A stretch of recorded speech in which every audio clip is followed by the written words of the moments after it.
there's a difference between a dream and a goal. Make sure that you guys know that a dream, it's almost like you believe that it's not going to happen, so you really don't work towards it. But a goal is actually, you can plan it and say, okay, here's what I'm going to do.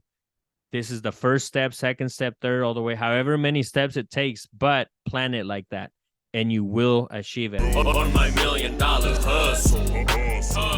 The $1,000,000 Hustle Podcast, where we keep it real, I stated entrepreneurship wisdom. Learn to think like a millionaire and hustle like you're broke. Here's your host, Billy Dha Kidd, aka Billionaire. Think like a millionaire and hustle like you broke. This free game to change your life, you better so. Think like a millionaire and hustle like you broke. It's your girl Lily. Welcome back to the $1,000,000 Hustle Podcast. And I'm just taking over my dad's podcast. But today we're actually going to be doing one of my class projects, and I decided to do it with my dad. And there's my dad. Hi. So actually, yeah, those of you who are listening, we're actually going to do an interview. So my daughter's gonna interview me, basically. So yeah, I'm ready to have fun. So I'm going to be talking about his music and just the business. So actually, go ahead and let's explain why you're doing this. So it's basically a school project, and it's supposed to be, which it's awesome that they're having you do a podcast. And then you're supposed to do a podcast on music. So and you chose to do me. So and then your group basically came up with the questions. We came up with 13 questions, and so we're just gonna ask you those. So it's basically like you're doing an interview on me. So yeah. Okay, so first question is, how did you get your rapper name? Ooh, that's a good question. So basically, it's Billy Dha Kidd, and it is spelled differently. So that way it is me, basically. And so actually, my real name is Billy. So that's some people will ask me like, oh, is it William or Guillermo or whatever? But no, my real legal name is actually Billy, Billy. So I think whenever you want to do something, make sure that you're being yourself. For those of you who are listening, so what better way than to like have my own name? And so the reason behind Dha Kidd is there was actually back in the cowboy era where there was this cowboy that his name was Billy Dha Kidd, and he basically and the funny thing is, since I'm coming out of the Midwest, he actually came out of the Midwest too. So he was actually in Kansas, New Mexico, etc. And to make long story short, yeah, he was like an outlaw back then, and he defended people, but he did kill a lot of people because of that, trying to defend what he stood for and his people. And so the way that I see it is like, I kill beats is kind of the mentality behind it. With doing music, I kill beats. So yeah. That actually leads on to my next question, is your early life. So I think this one is very important to you, and where you are now, I feel like. Yeah, so I'm originally from El Salvador. So I came to the US when I was 9 years old.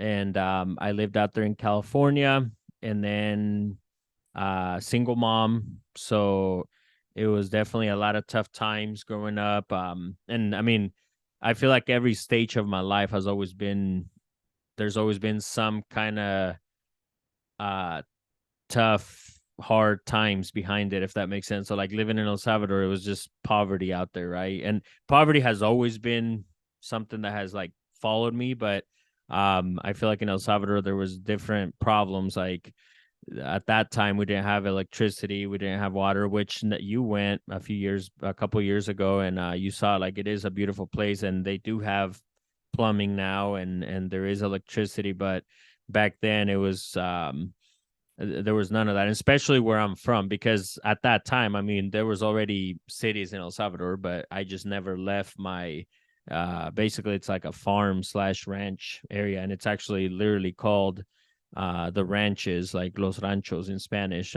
So anyway, so that was then, and then I never met my dad growing up. So that obviously there's always been all these battles.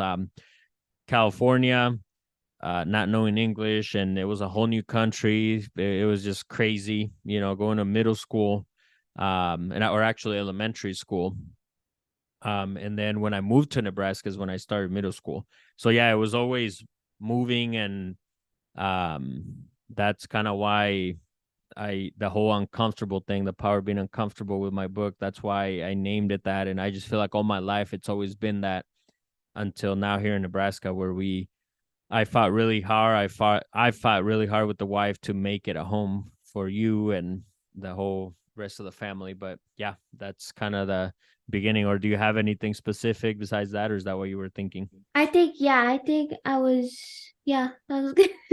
I think it Okay. was just where you led up to now and how you started from, oh yeah, I had no bathroom, I had like all that stuff, and here you are now. You worked hard and you stayed positive. You went through your roadblocks and just, I think that was very hard, but you still made it. Cool, cool. And then I asked the boys because it's a group of four, and I was like, okay, so they looked you up and they're like, um, is this like real? Like, what's like, who is this? I was like, that's my dad, and they're like, I don't believe you. So then I'm just like, oh, okay, I'll see how it is. But then I was like, okay, if you look at your Chromebook right now, what is like how many questions? Like, what are you thinking? So this is how we came up with the full list. Because they were like, oh yeah, blah blah blah blah blah blah. And I was like, okay. And I was just typing, yeah. They were just Start talking. getting like excited. But the next question was, did you record all your music here in Lincoln? Yeah. So yeah, I would say we'll call it. I feel like it's higher than 90%, but we'll say 95%. And the reason why I say that is because I've done some stuff in California, and then in Houston, Texas. I'm pretty sure that's it. I can't think of anywhere else. And actually the new album that I'm releasing is called From Struggles to Success, and the very first song that I recorded from that album was in Houston. So, and I'm trying to think because it's been like all the features I've done, at least for sure, have been out. So maybe that's a great question. You know what? Maybe let's see. Maybe I have recorded myself most of the stuff in Lincoln, but for a fact, I know I've been in studios in Houston, California, doing music, but it's been with other artists. So the From Struggles to Success, I bring that up because that album, I've been working on it since 2012. And I know it sounds crazy. It's like literally what 11 years now. And so that's when we got into an accident. We were actually touring in Texas. I won't get into too much detail in this episode, but long story short, I lost a couple friends, and it was just a life-changing event that happened. And but I recorded the first song there, and the producer, rest in peace, DZ. It's funny, we were just listening to some of his beats. He produced that song, and so anyways, from then until now, I haven't released the album yet, but it's called From Struggles to Success. So it's funny. This is very important. Those of you who are listening, it's you are what you think. And so your thoughts are real. They become life. So be careful and be mindful of what you think, because at one point, that album From Struggles to Success, it was supposed to be titled Born Alone, Die Alone. And I actually have a whole song called Born Alone, Die Alone that I released. And matter of fact, there's a mixtape / album that I released called Trust Issues. and that album has a lot of those songs that I was supposed to put on From Struggles to Success, but I just released that album. And what I'm saying is, Born Alone, Die Alone was way more negative than From Struggles to Success. What do you think? I guess I didn't know. Well, you're my daughter. There, yeah, dude, I'm learning a lot, guys. There's a lot of background. So and so because of that, From Struggles to Success was the name, and the reason why it's taken so long for me to release this album. I've had a lot of these songs done, but the beautiful thing was that when I changed my mindset, like, hey, you know what, Born Alone, Die Alone is very negative and all that, which is also okay because that's how I was feeling at that time too. So like I like to write about stuff that I'm feeling and real life stuff, you know. So but I was able to actually say, hey, you know what? What's the title of how I want my life to be instead? Because can you imagine if I wouldn't have changed that? Like, where would I be? Where would the family be? Like, who knows where we would be?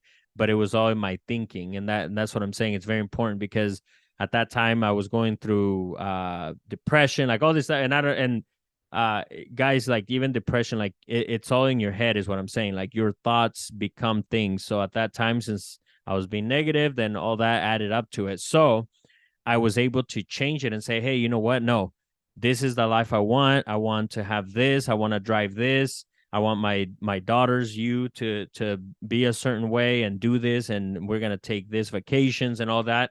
And guess what? All that happened. So that's why this album is like very, once you like listen to it, From Struggles to Success, like the first piece of the album is the first few songs. It's like struggles and, you know, just stuff that I've gone through. And then it goes from that to like towards the end, it's all like success stuff and all that. And, but yeah, that's the lesson behind that. So that's kind of why it's taking forever, because I was growing during that time period myself. I was becoming a better person.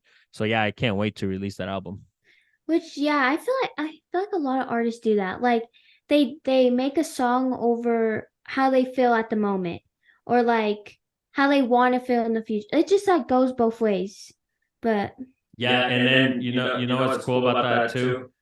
That I'm this will be technically my last album, and I say quote unquote because I'm gonna still print it. Like I don't have any here that I can grab and show you guys, but before Spotify and all that, there were CDs, and so I used to sell a lot of CDs at shows and all that. And this will be the last physical album that I'm gonna put out. So anything after that, it's gonna be just digital. But this album, for now, it's not gonna be on Spotify and all that. In order for you to get it, you have to directly get it from my website or from me.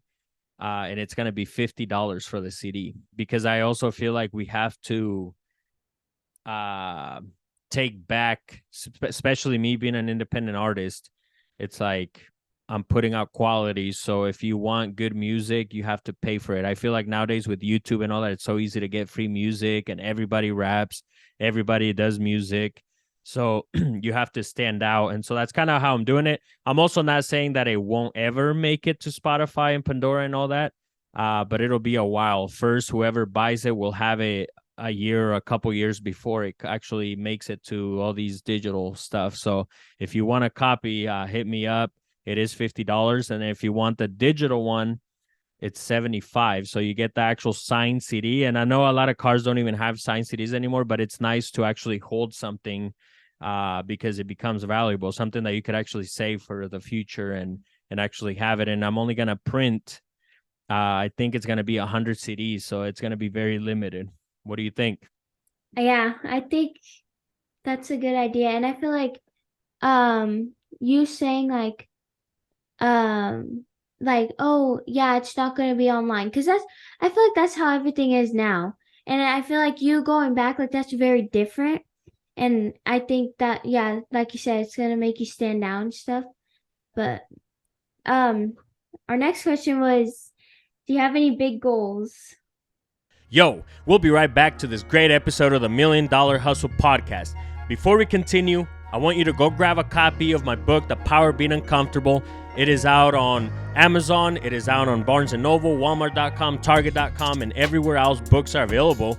The great news, guys, is you could go to BillyThaKidd.com and grab an autographed copy. That is right. I'm going to mail you an autographed copy right now. Audiobook is also available on Audible, and everywhere else audiobooks are available. So go listen to it. Go grab yourself an autographed copy, and I'll see you on the other side, baby. And now back to this great episode of the $1 Million Hustle Podcast. Yeah, I do, and you know that, Lily. Yeah, there's a lot of big goals. It's been a blessing. We're building, I'll say, the house of our dreams for sure right now. And it's crazy just thinking all the stuff we've gone through to get to this point. So that's definitely, but I have this crazy goal that I'm gonna give you kind of like the craziest. So like I've thought about like, ooh, what if I owned an island? Because I do coaching. So I can imagine like if we owned an island and we had this whole island to ourselves, if we had mastermind meetups there and just a whole different world. But that's kind of like the biggest. And then of course, I want to buy a Lambo. It's gonna be a green Lambo. That's like my trophy car that I want to get. And we like I would be able to buy it and get it right now and all that, but you guys have to be smart with your money. Those of you who are listening, make sure you guys are smart with your money.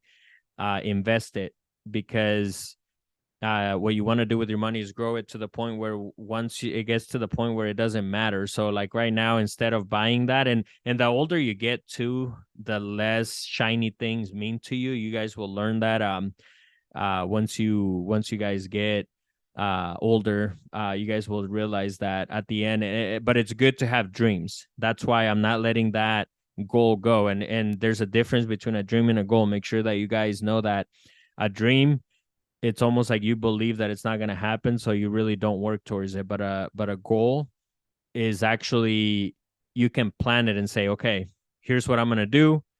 This is the first step, second step, third, all the way, however many steps it takes, but plan it like that, and you will achieve it. I promise you. Like if I'm able to do the stuff that I'm doing and how my family and all that, then you guys can too. So those are kind of some of the, I have a lot of crazy goals, and you have to think big, guys. Like if whatever amount of money you're thinking, oh, I want to have this much money, like think bigger. Like the thing is, always have goals that scare you. If your goals aren't big enough, then I don't want to hang out with people like that. And think about that. So get around people that are dreaming big, because that's only going to lift you up and make you believe. Like all the stuff that we're doing, the people around us, friends, family, they see it as like, oh man, dang, I didn't even know you could buy this or you could do that. So, or travel to certain places or anything like that. So now they're actually able to open their mind and say, man, you know what? I like that. I'm going to do it too. So that's kind of what I'm doing too, is motivating people. And that's the people you want to be around. So if your goals aren't big enough, you have to think bigger and make sure that your goals have to scare you. That's how big they have to be. And yeah, I do remember you telling me, if you can't buy it twice, then that's not where you spend your money at. You have to limit you have to limit not your money, like you have to split it. You have to split your money. It's just like my parents tell me. They said you have your spending money and then you have your savings. So every time, let's say I get like $100. Well, I'm gonna do 50 with spending and 50 with saving. So just like the Lambo. Or can you afford 2 Lambos? If you can't, then I don't think you should get that right now. I think you should save up more. Yeah, no, I like that. And that's the thing. At this point, the goals are so bigger, and yeah, so that's a great lesson.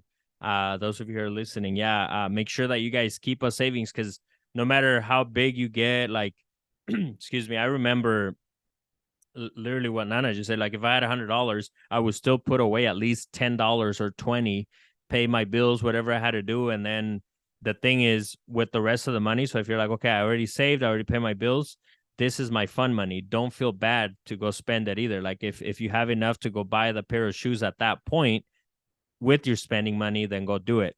But if you don't, then you have to save that money. And then once you save that money in the future, you're going to be able to invest that money. So that way that money grows. So I like that, Nana. Good job. You're listening. Yeah, it's a lot, but I think since I grew up with it and like seeing my dad go, like seeing how he does with his money and mom with her businesses, it's just like you like it becomes real, I feel like. But yeah, it's a lot. Our next question was what's your favorite song that you made yourself? My own favorite song? Yeah. Dang, Nana, you got some good questions. That's a very tough question. I'm trying to think. For some reason, and there's different. I feel like this answer changes, if that makes sense. There's different ways that I could put it, but for some reason, I feel like the the first song called Pa Mi Raza, it was a Spanish song that I released. That was like my first single ever that I released. I feel like it's a great song, but it is in Spanish, and I do English stuff too. But that song was in Spanish. It was the first song that I released. But I feel like all the new stuff that I'm doing, every time I record something new, then that's my new favorite song. And what I do is I listen to it in the car sometimes by myself or with the family. I'll show you guys because that's how you get better is by like I hear it like, okay, like, oh, okay, I could do this or I could do that. I could edit this or whatever. It's having more patience. So it's always like the latest song, but I'm also liking Gucci Chanclas featuring Cap G, which is a song that I just released. So it's always like the latest songs, but I feel like my new music is getting more conscious. Like it's not that and maybe I shouldn't say that because I've always been conscious of what of making sure that it's my experiences, but I feel like the new stuff now it's more like to a next level, if that makes sense. But yeah, I think that would be my answer, but I feel like it would change like 2 months from now. If you ask me, it might change again. Yeah. I get that. um they went back to your early life and they're like, how did he grow up? Or like how? And so I was like, well, maybe we can ask him that. But the thing was the music you make, like they were asking like your mentality, like what put you in this place, or like just like how you said with your feelings in the music, like you just put what you said there. But their question was, what type of music did you grow up with to have you where your mentality is now? See, and that was that. It's very important because I go back to like the whole thinking and all that, and sadly, there's so much music out there that's very negative that talks about things that you shouldn't do, and guys like, and I taught you guys very young, like, hey, just because Cardi B's talking about shaking her booty or something like it doesn't mean like she's a mom. Like she has daughter, she has a daughter and stuff like that. And I know it sounds funny, but it's the reality. So I think knowing that it is entertainment, but that's why I like making music about life, getting my feelings. Honestly, I've always looked at music as it's my therapy. Everything that I put out has been like therapy where um all the stuff I went through as a kid and how hard it's been, poverty and all that. And even just as a teen when I was doing dumb stuff, I feel like all that. If I didn't have the mic, I would have not ended well.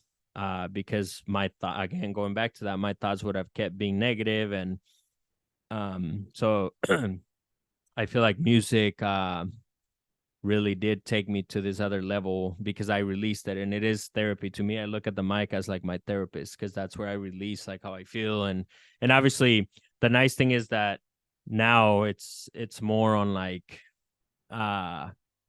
good things, positive things that we're doing, rather than before it was like crazy stuff. But be mindful of who you listen to, and I just wish more people, because kids are you guys are the next generation, so we have to teach you that yeah, it's okay, have fun and listen to some crazy music that's out there, but also be mindful and know that it is entertainment when you listen to people talking about, negative stuff. So Yeah. And yeah, I think yeah, right now it's just like why are we making music about certain things? Like I feel like your music actually shows a lesson, but others just like you said, entertainment. Like but the next question was who is your favorite person that you made a song with?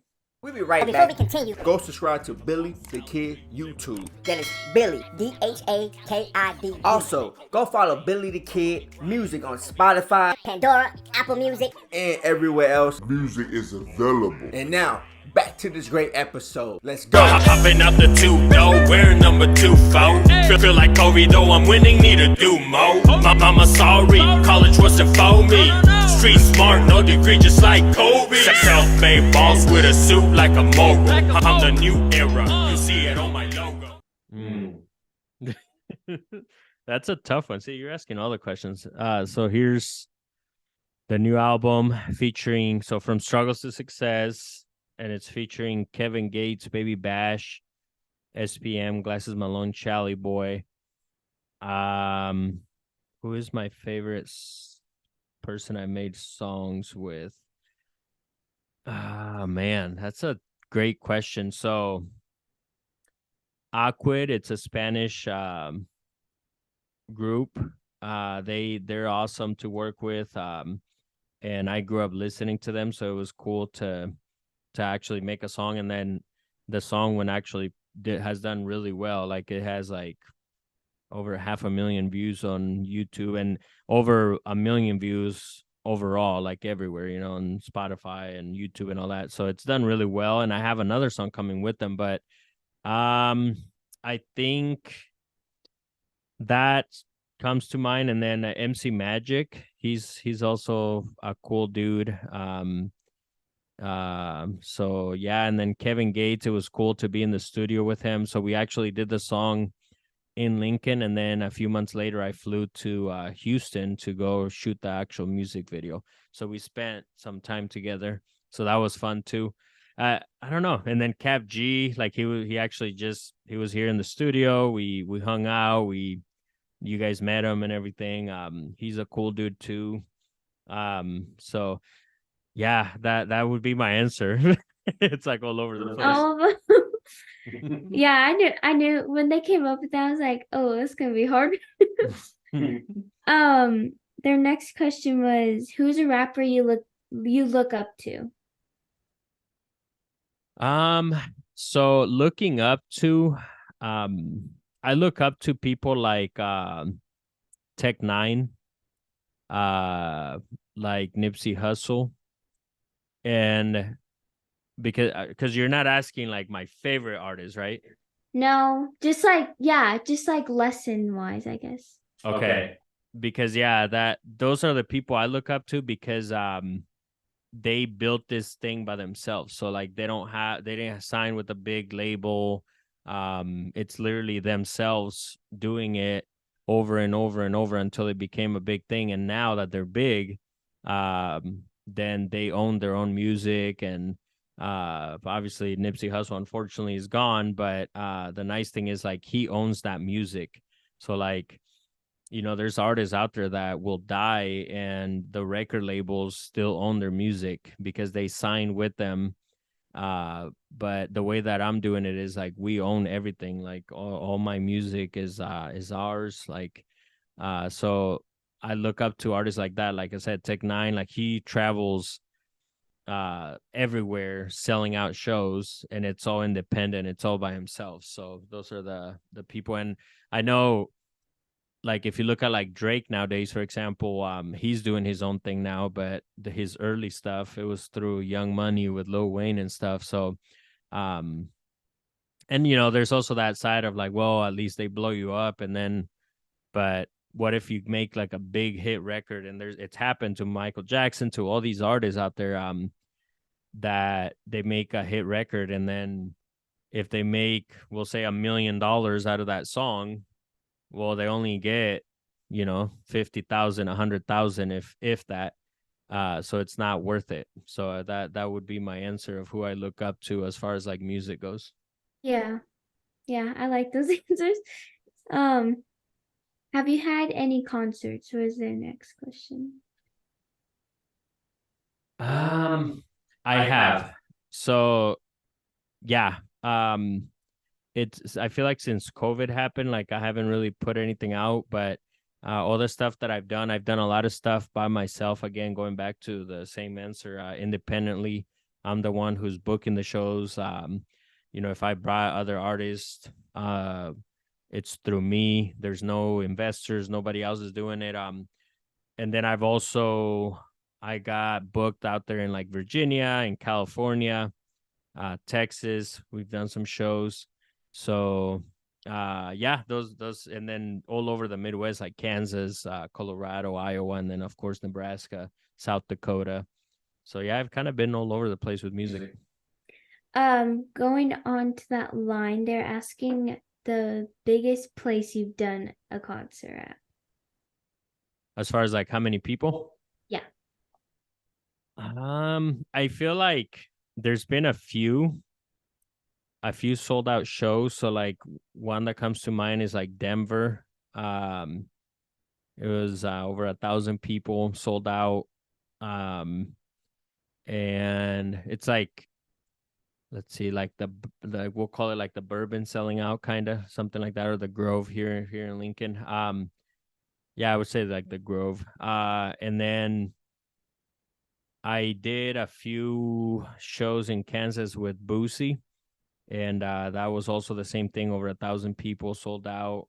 With when I opened up for Kevin Gates too. So those are the ones that come to my mind, and then some of the ones that I've done too. When I brought like Little Rob, MC Magic, those have sold out too. So Yeah, I like going to your concerts. They're fun. They're very like what's the word? Like not entertaining, but like intimate, yeah, like face to yeah, face. yeah. I feel so like close. Yeah. Um then they're asking, are you planning on making any music in the future? Of course, yeah. I literally just recorded like 2 songs this past weekend. So oh yeah, I don't see like a stopping point, and this thing can only get bigger anyways. But like I said, it's like my therapy. That's who I talk to, is the mic, on kind of how I feel and certain stuff. So um as long as I'm feeling stuff, then I'm always gonna write. And at least for now, I don't see myself stopping. The only thing is, like I said, this is the last album that I'm releasing physically, but I feel like it's like this album's gonna be major. It's gonna be big. So many years that it's taken, that it's gonna take me to the next level, anyways. Do you have any unreleased music? And you're laughing because yes, I have. Man, I want to say for sure more than 50, almost 100 songs that aren't out. And it sounds crazy, but there's some of them I'm kind of saving just for future, and when things get bigger and stuff. But I've been doing a lot of singles lately. Yeah, I have a lot of music. I'm just gonna keep releasing them, and I don't really care how people perceive it, like their opinions and stuff, will say, unless it's good criticism, right? Like where it's like, hey, you should do this or that. Like, but if they're just talking smack or laughing at it or something, it doesn't bother me. I don't care. Because again, I just do it because I love it and it makes me feel better. So yeah, that I have a lot of music recorded. Like I said, I just recorded 2 songs like this past weekend, and I have like 2 others that I'm gonna record here ASAP too. It's funny because we were in the car one time and my mom was like, wait, like we were listening to music, one of his songs. She's like, wait, is this released? And my dad goes, Oh no, this isn't my unreleased thing. We look at his phone and there's like 50, like no, over 50 like songs that it's like a whole playlist. Like and we're just all like it was just so funny because then me and my sister are like, I can't remember if he put out the song or like we just go back and forth on it.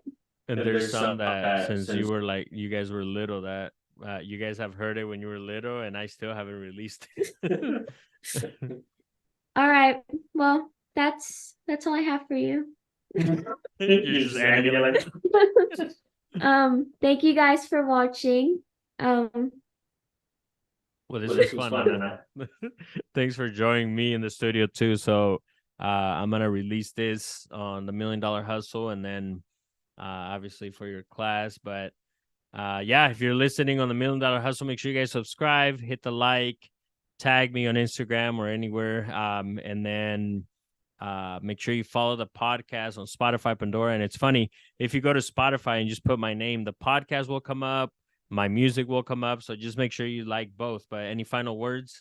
Make sure you like, subscribe, and turn on those post notifications so you can see when we post a new video to the $1 Million Hustle podcast. But stop. Used to be broke, now it's time to eat. Can't even pay your phone bill, talk is cheap. I done leveled up, now I'm out of your reach. I'm still going, still ain't reached my peak. Gucci chocolates on my feet. Used to be broke, now it's time to eat. Gucci chocolates on my feet. Take a seat, you can't compete. Gucci chocolates on my feet. Used to be broke, now it's time to eat. Gucci chocolates on my feet. Take a seat, you can't compete. A big head fake Billy the Don. Gucci, Versace, Louis Vuitton. I own shit that I can't pronounce. Used to shop at the swap meet with allowance. It's simple, but it ain't easy. If not in my checklist, then I got my Yeezy.